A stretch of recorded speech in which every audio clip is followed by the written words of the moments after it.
most of this in the introduction, you know very well how phenomenal her work is. And we're very privileged that she's going to spend some time with us today. And we'll talk to us about her process, her work, and then we'll have an opportunity for some questions afterwards. So Lois, if you're ready, I'll hand it on to you. All right. Okay, so I'm going to open up my presentation. So give me a second to do that. Hi, everybody. Hi, everyone who joined. It's so cool to be able to see you guys from the other side of the world. All right, here we go. All right, so here we go. So I'm Loish, and this presentation is going to be like a quick run through of what I do as a digital artist. So that's like my primary thing that I do. I draw digitally, and I'll talk a bit about how I learned how to do that and how I kind of built my career based on that. So to start with, I'll introduce myself. I'm Lois van Baarle, otherwise known as Loish. And I do a variety of different tasks for my career. So I'm a digital artist. I'm also a character designer. That's what I do for the client work most of the time. I'm very active on social media, and sometimes I'm a teacher as well because I do workshops and stuff like that. So I call myself a digital artist and character designer who is active on social media and shares knowledge with others for short. So this is the kind of art that I'm known for. I like to make digital paintings. These are paintings made on the computer, most of them in Photoshop, and which are quite feminine, very influenced by Art Nouveau, very flowy. So this is the stuff that people know me for, and it's kind of my brand. But I also love to do rough work, to do explorations and studies and different kind of sketches. And I also like to try traditional art from time to time as well. So I'm definitely a digital artist first and foremost, but I like to expand my knowledge with traditional art. I do find it scary because there's no undo button, but I learn a lot from this sort of stuff. So I'm dabbling in it more and more lately. And I also have two art books out, the Sketchbook of Loish and the Art of Loish. And right now, my third art book is actually on Kickstarter, which is the Style of Loish, which is a breakdown of how I kind of discovered my style and how the techniques that I use, and also has some exercises and tips for people who are searching for their own visual style. So this is most of the stuff that I do, and I divide my time between different activities. So I think that a lot of people have this assumption that artists are, drawing all the time, are always doing some kind of creative activity. But I do art like a good chunk of my time, but also a lot of my time goes into just office tasks, keeping up with my email, managing my social media accounts, doing client work, and all that kind of stuff. So I'd say like a third of my time goes into making my own art, and the rest is all kind of work related stuff and keeping my business running as a freelancer. And I want to talk a little bit about how I sort of got to where I am with my drawing techniques and skills. So I've been drawing my whole life ever since I was a little kid. It was always like a thing that I just enjoyed doing. And I think my parents and teachers really encouraged that by, like my parents would buy me art supplies for my birthday, and my teachers always said I was a good artist. So I just leaned into that, and I always saw it as a part of my identity. And when I was 15 to 18 years old, so when I was a teenager, I became like really obsessed with drawing. So it became like, it went from a hobby to like the thing that I wanted to do the most. And I think that's because I discovered a lot of stuff around that time, a lot of influences that had a huge impact on me. Like, I discovered anime and manga and the Powerpuff Girls, and I kind of reconnected with Disney, which I grew up with. So all of that stuff came together, and I started drawing really frequently and also using digital art for the first time. And it felt like there were no limits whatsoever to what I could do.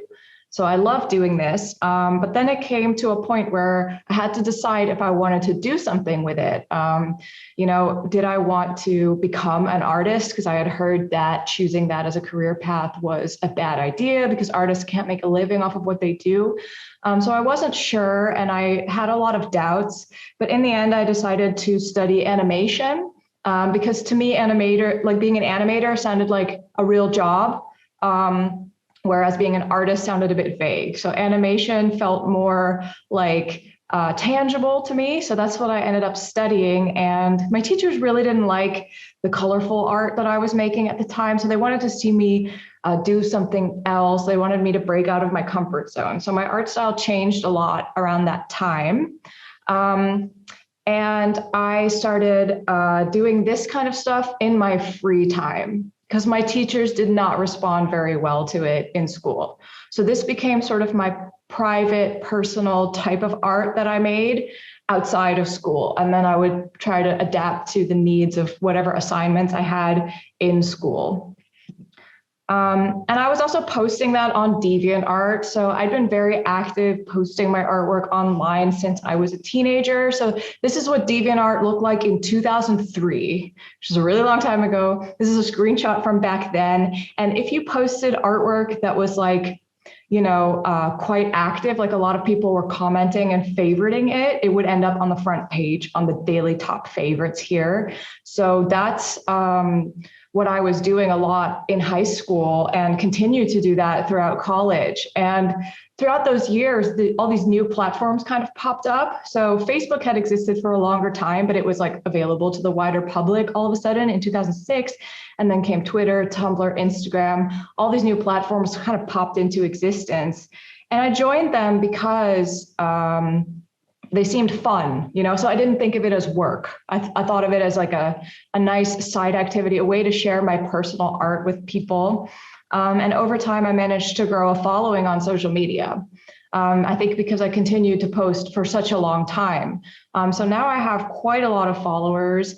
And even though when I started out, I didn't think that it was necessary for my work, now I've found that I can build a career on my social media presence. So that's something that I'm very lucky in. And I'm the most active on Instagram and Facebook, and I also post on Tumblr and Twitter. So how do I generate income? I want to talk about that a little bit because I think it's really important for students and young people to get a clear sense of how others make a living in the creative field. Because I remember that when I was a student, I wasn't entirely sure, how I would later make a living. It just felt very vague to me, and I didn't know how I would tackle that. So I always try to be open and honest about how I kind of built my career. So when I first became a freelancer because I've been a freelancer ever since my graduation. And when I first graduated, I didn't always have work. So sometimes there was not much to do. And I took a lot of personal commissions in that time.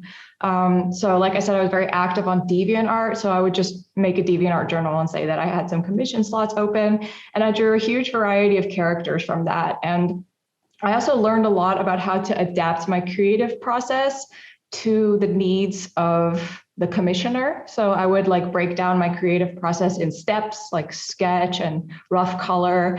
And I would give a certain amount, I would allow for a certain amount of feedback and then adapt it. And it taught me a lot about communicating with a client. And then later on, I started to get some small jobs in character design. So I started noticing that even though I had studied animation, that clients were mostly interested in seeing me draw characters. And it was for the most part for Flash games, which is Flash, I think officially died this year. So you may not know what it is, but a while ago, Flash websites on the internet were super popular, and it was a way to show video and to show animation. And a lot of people programmed games in Flash. And I would be drawing these characters for these simple Flash games. So these were small scale jobs. And they were really fun. And, because they were smaller jobs, it felt like I could experiment and play around and have a lot of fun with them. And then after about 5 years of freelancing and doing all different kinds of jobs and trying to find my way in the industry, I started becoming approached by bigger companies for bigger projects. And the first of that was Guerrilla Games. So I did some concept art for Aloy, for Horizon Zero Dawn. And I also worked for Lego quite a while. So for both of those clients, I worked with them for a longer period of time, and I still work with them sometimes. And I also did other projects that were quite ambitious and of a different scale than I had done before. But it took me a long time to find these clients and for them to get in touch with me, because they would see this kind of work, the more kind of small scale work, and then they could see the potential for me to work on these bigger projects. So it took a while to build up to that stage. Then at a certain point, I came to the realization that most of my time was being put into this client work, and it was really draining my creativity. So I didn't have enough time to really do my own thing. But I did have a lot of followers on social media, so I felt like I should start a Patreon to try and make a time commitment to my patrons and make a certain amount of art for them that is like my personal art and that is stuff that I want to do, and to then kind of translate that art into learning resources like tutorials and stuff. So that's what I do now. That's the current situation. And before I started my Patreon, most of my income was coming from client work. So only a small chunk of my income was coming from prints and merchandise and, you know, teaching workshops and making my own work. That was all quite small. And my client work was my biggest thing that I did most of the time. And now that I have the Patreon, I'm spending the majority of my time making personal work. And that is also the majority of my income. So that's something that changed because I made a conscious decision. But I think that most professional artists that you see that are doing a freelance work, that a lot of the work that they do, you simply just don't see them post because a lot of that stuff is under NDA. So you might not get a sense of all of the work that they're doing because they're only able to post their personal stuff. And that was my situation for a very long time. How I got that work was, for me, almost always through social media. So I didn't get that much work through, like sometimes I would get a job through networking. So like a former classmate of mine would reach out, but the majority of my income truly came from social media. That's how I would get in touch with clients. That's how people would find my work and approach me and ask me to do something for them. So that's how important social media is to me personally. So next I want to talk a little bit about my creative process, how I make my art. And I use a process that I call like digital sketching, which is basically just where I make a rough sketch and then I put the colors on there and then I kind of start painting on top of the whole thing and adding the details at the very end. And this is a process that works really well for me because I don't have to think too much about the end result when I'm drawing my first line. So I don't want to feel overwhelmed or overburdened by the pressure of the final piece in the early stages. I just kind of want to go with the flow and kind of wing it and see what I feel like doing throughout the process. So how that looks in practice is, like, say I have this rough sketch that I made. When I'm making this rough sketch, I'm not trying to figure out exactly what the final work is going to look like. I'm just trying to work out the overall composition. And as you can see, the hand is just like a blob and things are just really rough and messy, but it has the energy that I'm looking for. And it's only in the next phase where I'm thinking about like the color scheme, but even then I'm working really rough. So I'm not trying to get everything exactly right. I'm just trying to get a big picture sense. Like if I squint my eyes, I can kind of see where it's going, but I don't have to know exactly how it's going to look just yet. And it's only in the next stage after that that I start to work out those details. And you can see that compared to the previous step, the hands, for example, have changed their pose. So that's something that I won't stick to too tightly in my initial sketch, but I could change that later if I don't like how it's looking, which I think is the wonderful thing about digital art. It gives me the room to kind of wing it and change stuff as I go. There's no limitations. And it's only in the final stage that I will like work out all those finer details and clean it up. And that's when I'll like spend a lot of time, for example, like rendering the leaves. But honestly, I feel like this step to this step is not the biggest change. It's mostly just making it neater. And so when I was sketching, I did not have the final colors and level of detail in mind. I just kind of allowed it to grow organically from that sketch, kind of working out the issues as they arose. So that's what I mean with this kind of intuitive digital workflow. Another example of a similar process where I use a bit more color is this painting. And what I like to talk about in this painting is in this stage where I'm adding the rough color. So I have my sketch, and then in the next stage is just some rough colors. You can see that I drew like these kind of blue, like scribbly leaves in the background, because I knew that I wanted it to have like a dense jungly feeling, but I didn't know exactly what plants they were going to be just yet. I didn't know how that would look. I just wanted to put down a rough indication. And then as I continue in the process, more and more detail gets added. And for example, here I changed the hair and the face.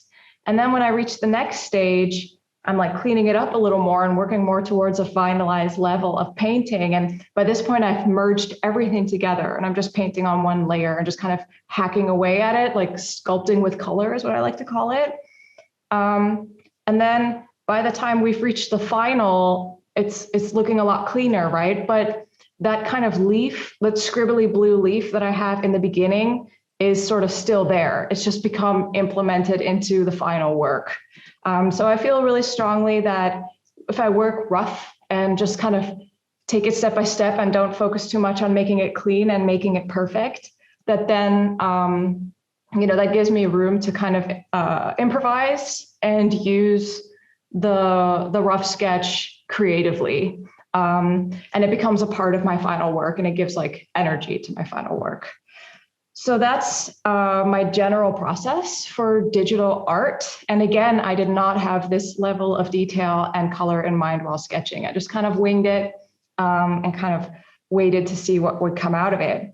For my character design process, if I'm working for a client, I can't really work that freely and that intuitively, because obviously there's a brief and there's clear instructions on what I should be drawing. So I'll run you guys really quickly through my character design process for a client, and I'll use the specific character designs that I made for a Coca-Cola commercial.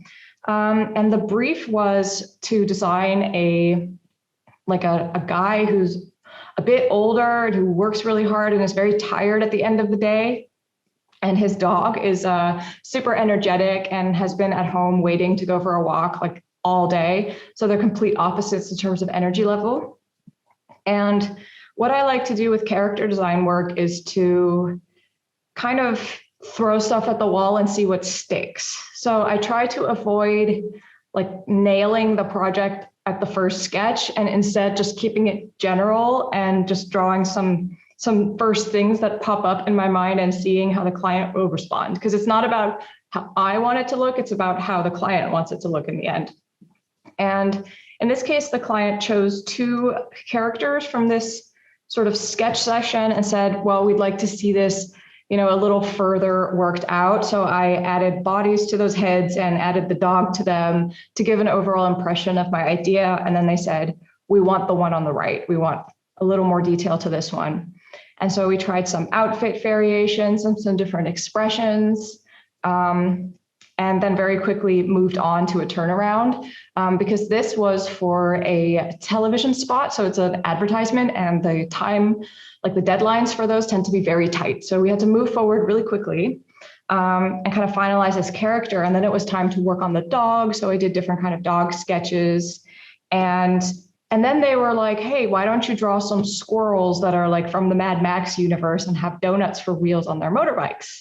And I was like, all right, I've never drawn anything like that before in my life. And I would have never thought of that myself, but whatever, I'll do it. It turned out to be really fun.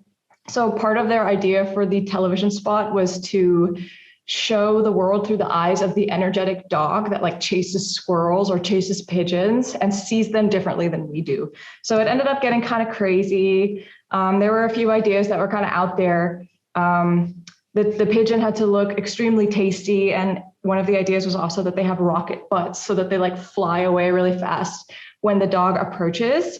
And that, that's what I love about doing client work. And that's why I always make time for client work, because it kind of allows me to, move out of my comfort zone and to draw some stuff that I would have never otherwise drawn. If you want to watch the final TV spot, it's on YouTube. It's called Coca-Cola Man and Dog Open Happiness. So you can see how it turned out and what the storyline ended up being. And as you can see, like they changed the final character design because as a character designer, you don't really decide how everything turns out in the end. You're just a part of a bigger process with a lot of creative people all participating in the project. But one tip I can give if you're interested in character design work or concept artwork of any kind is that it really helps to be flexible and to leave the details to the end. It's always helped me to start simple and kind of like allow the design to evolve. And it's also in my art process helps me a lot to just start simple and then jump into it and see what can come out of it, and to not try and control everything and make it perfect from the start, but to allow a little bit of intuition and a little bit of natural evolution to take place in the creative process. So some tips for people seeking a similar kind of career. I think it's really important for artists to always make time to explore and play. And I think especially in this day and age with like fairly competitive social media and pressure to make a personal brand, that it's more important than ever to allow yourself to kind of explore and have fun with the medium and maybe not try to master everything or monetize everything, but just have fun with it and find out what works for you. Because I think everybody who has a skill set that they can really use creatively has found that through exploration and by playing around. And if you put too much pressure on yourself to do things perfectly, then you might not be able to grow in a more natural way. So I think it's very important to make time to explore and play. So try different media. Don't pressure yourself too much. If you're somebody who puts a lot of pressure on yourself, like have a sketchbook that you never show to anybody that's just for you, or you can just draw whatever you want. Keep a space for free explorations. And another one is learn as you go. So when I was a student, I really felt like I needed to know exactly what skill sets were necessary for me to be in the field. So I thought that I had to be a complete expert before I entered the industry, and then only then I could be successful. But I think that in reality, more people just kind of wing it. A lot of people don't really know what they're doing, and then they end up in a situation they have to improvise and make it work. And that's how you learn the most valuable skills. And that's also how I found my entire career, because I actually studied animation, but I'm not really in animation anymore. I've sort of transitioned into character design. And the reason for that is because when I got a character design job, I said, okay, I'll try it out. So I didn't have like maybe the perfect amount of knowledge to do it, but I was willing to learn and I adapted to the project. And, it didn't always go smoothly, but it's part of the learning process. So try to learn as you go, and if you're a perfectionist, don't try to get everything perfect before you take on a certain project or a certain kind of artwork. Just improvise and find out what you can do as you go along. It's very important to get your work out there. And I think most young people know that it's important to post on social media, but also networking face-to-face or going to events or even just talking to friends about your creative projects is really important, because you never know what will come out of that and what will grow naturally from that. And if you are sharing your work online or sending out your portfolio, try to share the kind of work that you would like to do yourself. So if you see yourself working in comics, for example, or doing character design, make that kind of work and post it, because you're likely to attract the kind of stuff that you're putting out there. And also for some people, social media is a great tool. So for me, it's turned out really well, but I did get an enormous head start by posting very young, before it was really as competitive and oversaturated as it is now. And for some people, social media doesn't really work that well, or doesn't feel so good to always be putting yourself out there in that way. So remember that social media is a tool that you can use to get your work out there, but it's not the only tool. There's a lot of alternatives outside of social media, like face-to-face networking or starting your own business and selling your own merchandise, being part of micro communities like Discords or even just local art communities. So there's a lot of ways that you can kind of connect without having to be on Instagram all the time or something like that. So if social media doesn't work for you, don't be afraid to look into alternatives. And most importantly, keep calm and don't ignore your guilty pleasure, because that's what gave me all the opportunities that I now have. All right, that was my talk. And I think now it's time for a little Q&A session. Thank you so much, Liz. That was phenomenal. I'll start off because I do have some questions that I'm sure that my students send me. And one of the first ones that actually off the top of my head looking at your work, your use of the figure is absolutely phenomenal. And I wonder if you could tell our students, how did you get such a mastery of being able to draw the figure as you do? I'm really having trouble hearing you. I think because there's a bit of an echo with the microphone. Is this better over here? Yeah, it is better. Okay, sorry, I was just going to say the microphone. What I had to ask is, if you could give our students a little bit of how you learned how to draw the figure as well as you do, because it really is outstanding in work you show us. There's vitality in all your drawings. You obviously understand how the figure moves. You understand proportions, and it comes through your character design. And if you could just kind of tell our students what you did to get to that level. So you mean how I draw like characters and figures? Yeah, just in general, you know, your mastery of the proportion. Did you do a lot of figure drawing from life when you were a student?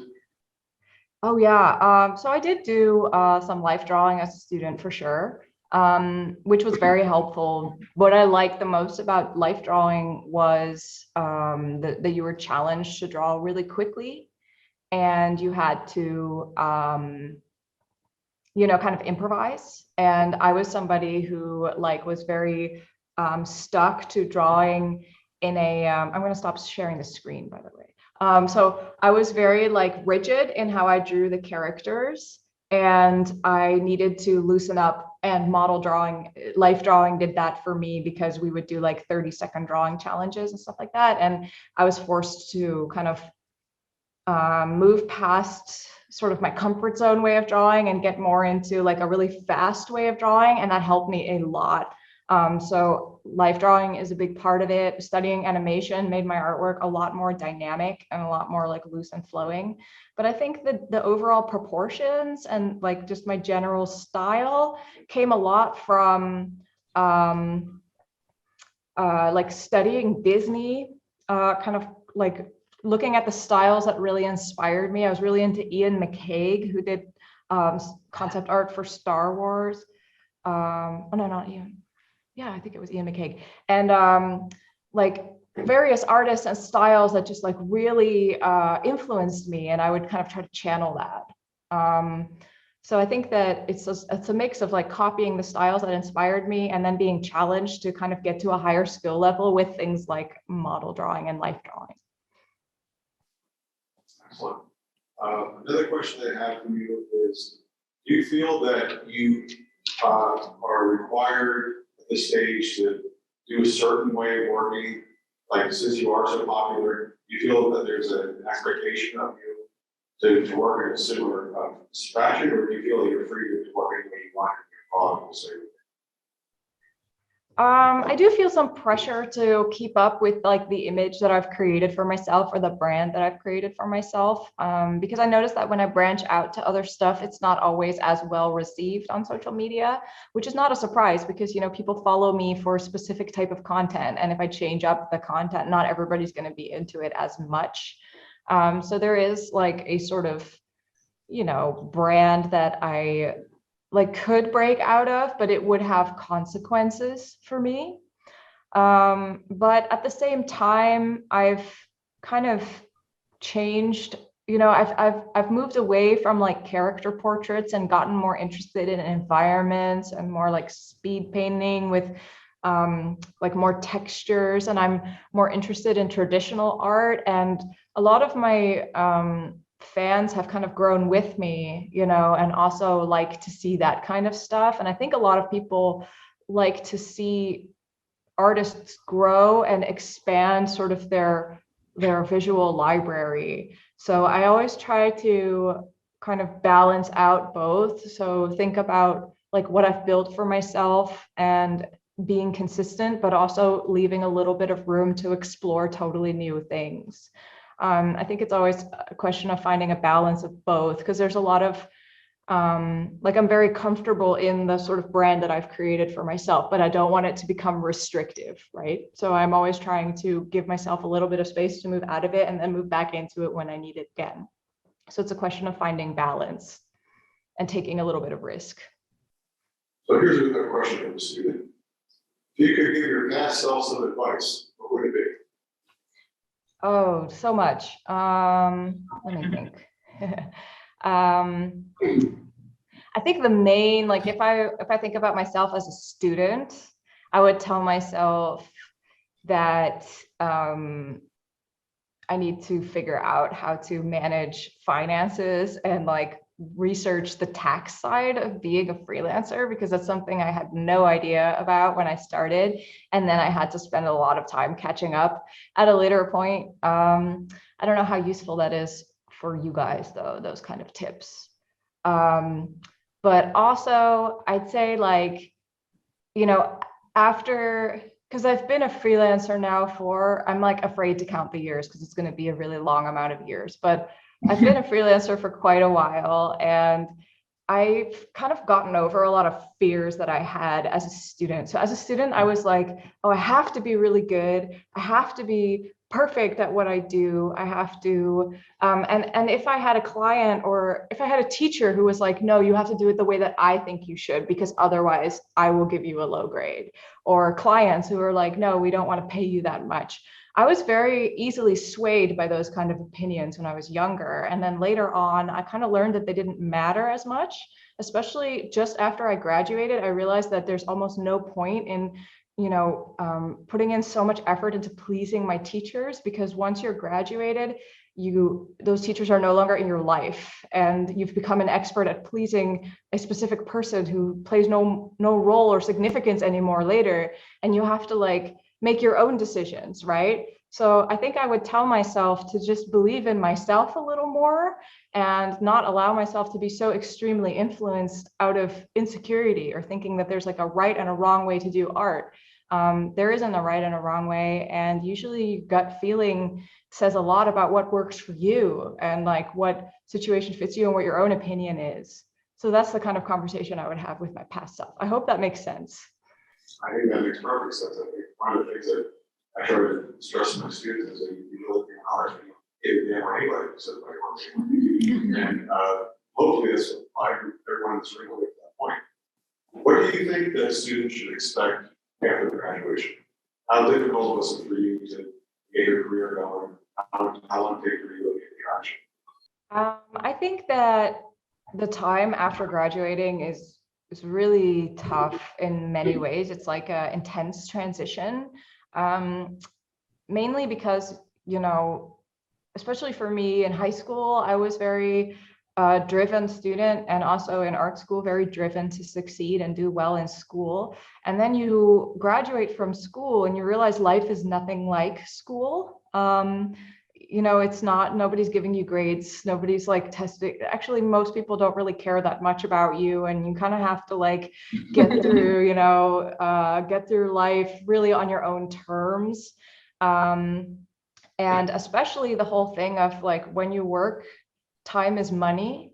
So, you know, it's important to think very mindfully about the amount of time you put into something compared to how much you're being paid.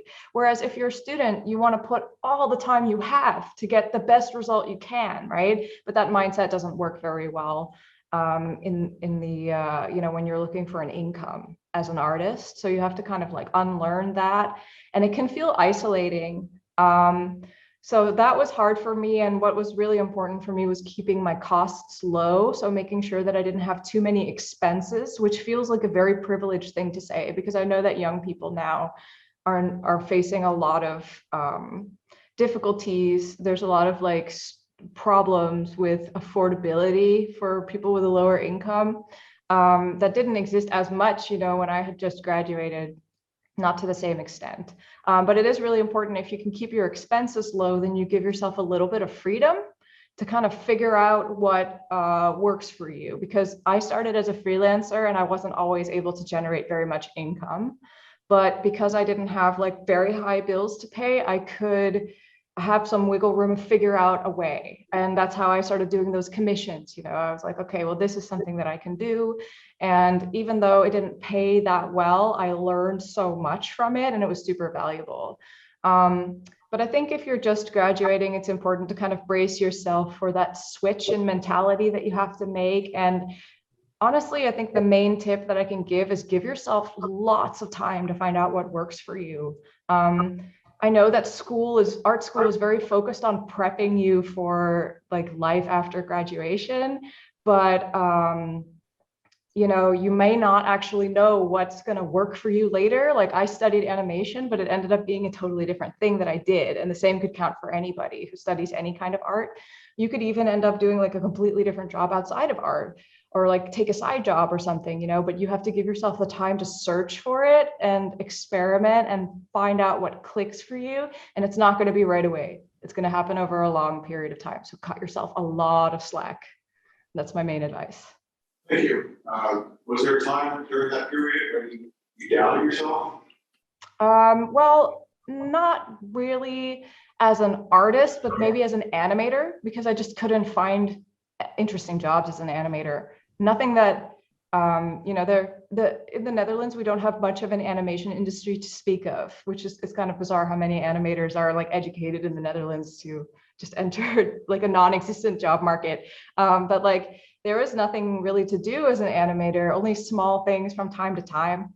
And there were times that I was like, especially when I started doing the character design stuff, and I just thought like, why did I study animation to begin with? And so I had to change my mindset a little bit. But there weren't really times that I doubted my choice to become an artist. So I'm very lucky in that sense. But I think that has a lot to do with social media and the fact that I had an online community to connect to, that allowed me to kind of share my experiences. And I knew that there was always a place I could go to share my work and get some support.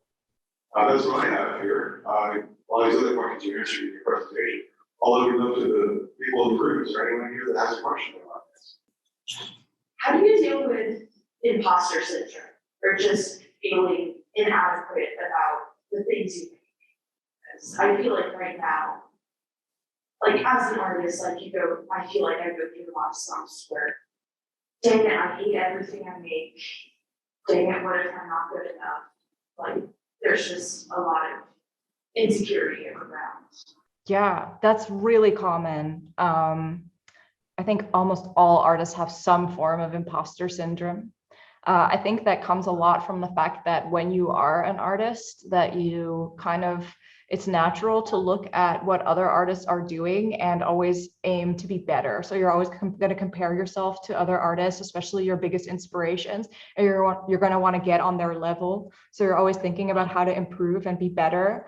And those are those ideas can really drive our creativity and allow us to grow, but they can also limit us a lot, because when you do that too much, you're gonna lose touch with what you can do. I think a lot of artists focus a lot on what they can't do, where they are not yet, even though you already have like maybe lots of skills already in your skill set, but you forget to kind of like dwell on that, and you're always thinking about how you could be better.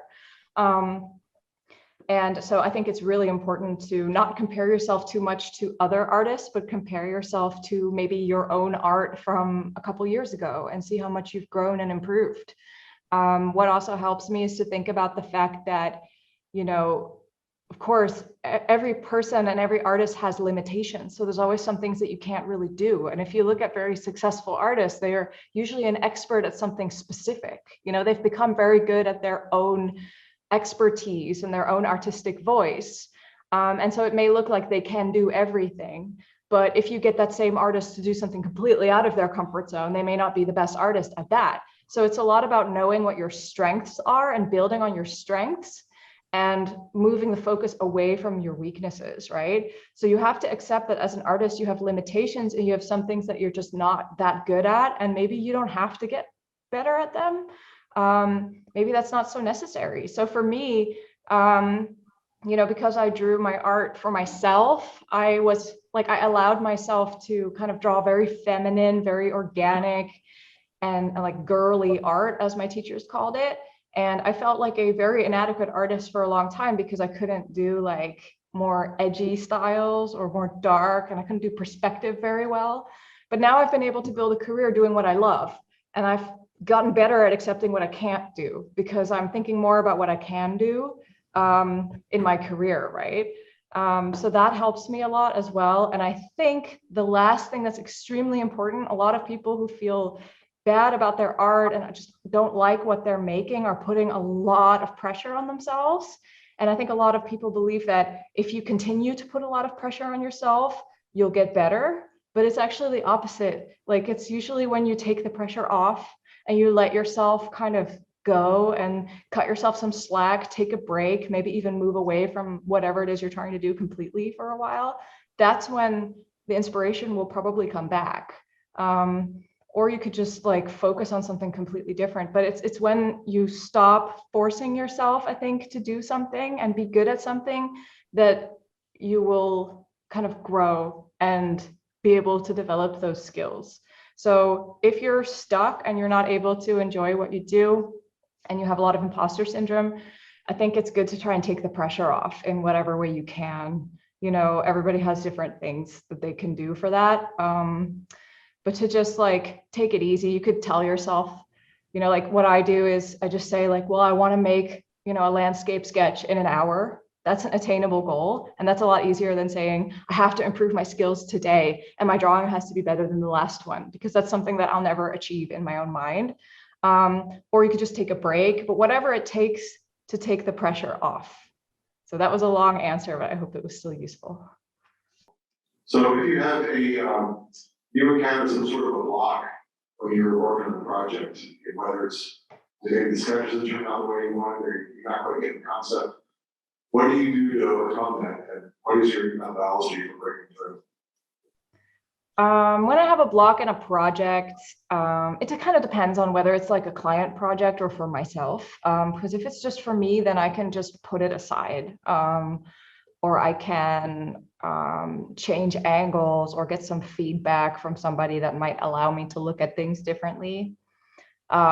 Usually it helps to get some reference that will kind of break me out of whatever direction. I usually find that I'm leaning heavily into something that isn't working, and I want to get some reference that kind of pulls me out of that. It pulls me in a new direction.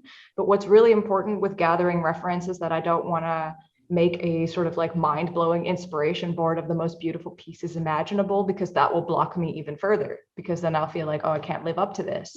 But to find reference that has like a specific visual element that I find interesting and that I think I can achieve, and then I try to kind of arrange it around that, so that can help a lot. When it's with a client, reference also plays a huge role, but I usually just have a conversation with my client saying like, where do you want this to go? How do you feel about where this is going? And usually their input allows me to look at things differently. So it's a lot about getting outside perspective. I think that's the main thing that gets me out of a block. What kind of reference do you use? And do you keep reference files at all? I use a mix of different references for different projects. Like I recently made a painting with like a big wave, like of water. And then I need a lot of reference of an actual wave. Like I need to see how it looks, and I get a lot of close-ups of the smaller details, because I can usually get the bigger picture down quite fast, but getting the tiny details right is the challenging part. So my photo reference will be like stuff that I find online that shows these smaller details, or maybe something that I took myself, which is less common, but it's also, I also take my own reference photos. But those are mostly reference images that allow me to understand how something works or how something looks. And then I also have like reference of like inspiration reference art by other artists. And that always helps me. Like when I look at I try not to have too much reference, just like I said, because that can be really overwhelming. But if I have like a certain piece by an artist that really inspired me, all I need to do is look at it, and it gives me the energy, it gives me the spark, you know, and the inspiration. So I like to have that as well. I usually make like a Pure Ref board. So Pure Ref is a free program. You can just like drag pictures onto it. And I'll have like one board for drawing that'll have about like 5 to 10 references on there. I also have a Pinterest board that is just a collection of stuff that I like, and I'll just go to it if I'm feeling uninspired. And usually that'll spark some creativity. But I don't keep too many on file. I usually, I like to keep some spontaneity as well. So sometimes I just see something and I'm like, oh, I'd like to draw that. And then I look that up in the moment and kind of put that aside for later. And then I don't go back to it after either. So I like to just keep it spontaneous, but just enough to get the inspiration going and to know how something works. My question is, how do you exactly manage your time while working for a client? I had a hard time understanding that one. Sorry. The question is, how do you manage your time, especially when you work with clients? Oh yeah. So I'm kind of like I like to organize my time. I've like read a lot of productivity books. I get kind of nerdy about that. But like I try to every day do a certain number of tasks in the morning that like I know I need to get out of the way, otherwise I won't do them. So things like email and like errands that are related to my work, I try to do them early in the day. And then in the at the second portion of the day, I do my creative work in one go. And because once I get into the creative flow, or once I'm like drawing, I tend to kind of stay in that mode. And then once I'm done, I usually feel like, you know, I've put all my creativity and all my energy into that. So there's not a whole lot that I do after a drawing session. So I try to do that at the later part of the day, and I put on a good podcast, and I know that I've got like, you know, solid amount of time to really focus on the creative work. So I do like you know, if I have, especially if I have a client, I will like be in touch with the client in the morning and kind of check everything that needs to be done and make sure that everything's ready to go. And then I'll get into the drawing. And at the end of the day, kind of send over everything I have. So I like to work day by day. So I'm not somebody like, if somebody says like, all right, you have a month to do a project, we'll get back in touch at the end of the month. Like that's terrifying to me. That's horrible. Because like, who knows how that month will go, right? And what if they don't like it? And I'll get a lot of self-doubt too. So I need to be in constant touch with my clients and always checking in like, all right, how's it going? What are your thoughts on this? To get some direction and, you know, get a sense of how everything's going. So I like to keep in touch, and it's really important to me. That's a tip that I can give to anybody who likes to do a lot of self-reflection, because I find self-reflection to be very helpful. Every Monday, I do a weekly review, and I kind of look at the week before and make a quick list of things that went well and that didn't go well, and tasks that need to be done that week. And that really helps, even when because I can feel very overwhelmed by tasks and kind of lost in the feeling of, oh, there's so much to do. But doing like a weekly check-in and kind of writing everything down allows me to get a grip on like whatever's going on and what needs to be done. And then I can like plan in the week from that moment. And I spend about half an hour doing that every Monday. So that's how I manage my time. Hi, so I have a question about like commissions and how like, what is that, how do you really price, how do you figure out like all the price for your commissions? And then like how much like that's all that is like how do you know, start to advertise and how do you get it out to people that, you know, follow up support? Did I understand correctly that it's a question about commissions and getting commissions? Yes. And getting the word out about commissions? Yes. All right. Yeah, so initially for me, I would put it out on DeviantArt, and I think the internet landscape has changed so much since that time that any advice that I give based on that will feel like it's coming from a dinosaur, because it's just not the same anymore. It's become like a fairly competitive environment for artists, I think, online. You know, on all the platforms, it's hard to get noticed, right? So that's the main challenge in getting commissions out there.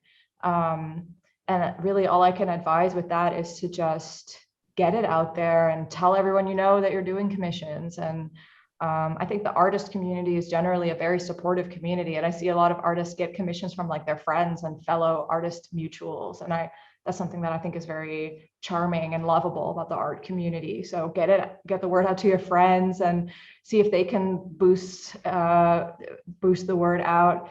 And what I know has helped a lot for artists who visit conventions and like Comic Cons is that you can offer commissions at a convention stand and then you get some visibility there. So things like that can make a huge difference. But you really just need to get the word out. And I think the most important thing is to like not take it personally if your post doesn't get noticed, you know, just keep trying and keep putting it out there. And do price your commissions fairly. I've seen like $20 commissions for quite detailed pieces, and that's just not enough money. Like it's not worth it. You know, what's always helped me is to kind of like compare what you're making from art to like what you would make maybe doing like a side job that is a little less stressful than doing a ton of commissions. On the other hand, for some people, doing a side job is way more stressful than doing commissions. So you got to weigh for yourself what works and what doesn't. But try to price them fairly, like reach out to like fellow artists and mutuals in your area and kind of like figure out what they're asking and make sure that you price yours accordingly. You know, and get the word out on Twitter. There's usually like Twitter hashtags going around where you can say that you're accepting commissions. You can join like groups, you can join Discords, and just get the word out as much as you can. I'm sorry that I can't give better advice. Oh, that was excellent advice. So I have a question for you. The last time we were with us, which was 7 years ago, you were telling us you had been working so much that you were starting to have a carpal tunnel syndrome. And I was just curious if everything were fine for you and if you have advice to students for potentially overworking and keeping the track of their health. Yeah, was that 7 years ago? Gosh. Carpal tunnel. Yeah, I was struggling a lot with my arm for a while. Yeah, and that is no longer an issue for me. So what I found out is that, so for me personally, so I'm speaking only from my own experience, because I think when it comes to like physical, like health related stuff, that like, it's always a very deeply personal thing. And it's always like up to you where you want to get your advice from, and what works for me may not work for other people. But for me, like I kind of got out of that initially by just taking a lot of rest and stretching well and doing like exercises and swimming and all that kind of stuff. But it would come back periodically. And then I realized that it was almost for me more of a psychological issue, because when I would only get those arm issues when I was working for a client, and especially clients where I was like, I have to prove myself. I have to show that I'm good enough. You know, this is a big client. I can't mess this up. And then I would squeeze my pen really hard from those thoughts, and squeezing the pen would cause problems in my arm. My posture would not be good either. So my shoulders would hurt. And so every time that I came into this mindset of, oh no, I can't mess this up, I would get those problems, right? So dealing with that issue by stretching and doing exercises was sort of like only fixing the symptoms, but not the core problem. So I had to learn to calm myself down, take breaks, and stop idolizing the needs of my client. So I was always like thinking that what they needed, I needed to deliver. But I started thinking differently. I started thinking like, well, you know, my time is worth something. My health is worth something. I need to be able to rest and be calm. And also I found out that if I don't stress myself out so much, that I'm able to do more work in the long run. So I'm more productive. So it was a two-sided thing. Like on one hand, I had to accept that I would not always be productive, and that was not my purpose in life. And on the other hand, I had to see that my productivity was higher if I took care of myself. And those two thoughts kind of helped me through. And I started working on that mindset, and now I no longer have these problems. So what I can recommend to artists is like, take breaks is the most important thing. Like, you have to take breaks. So I installed a little program that had a little pop-up that would come up and make me stop drawing. If that's what it takes, you know, set alarms or something, but those little breaks make such a huge difference physically and mentally. Like, you have to get out of the flow of working sometimes to kind of realize whether, you know, to reflect on whether that work is helping you or hurting you. And most importantly, like, why would you work in such a way that your body starts to hurt? It's mostly because we have beliefs about ourselves and what we should be achieving that aren't realistic. So don't be afraid to kind of face those fears. And maybe, you know, for some people it means therapy, for some people it just means having a diary, for some people it means just literally stopping and thinking like, why am I doing this to myself? But ask yourself why and what kind of like beliefs you have about yourself that's forcing you to work so hard. In my case, looking at it from that perspective is what got me out of it. And I'm really happy to say that I haven't had any carpal tunnel-like symptoms in many years now. Glad to hear that. Unfortunately, we're out of time, and I would have loved to spend another hour with you, but I know you have things to do, and you're very gracious to give us this time. But everyone, if you please allow us.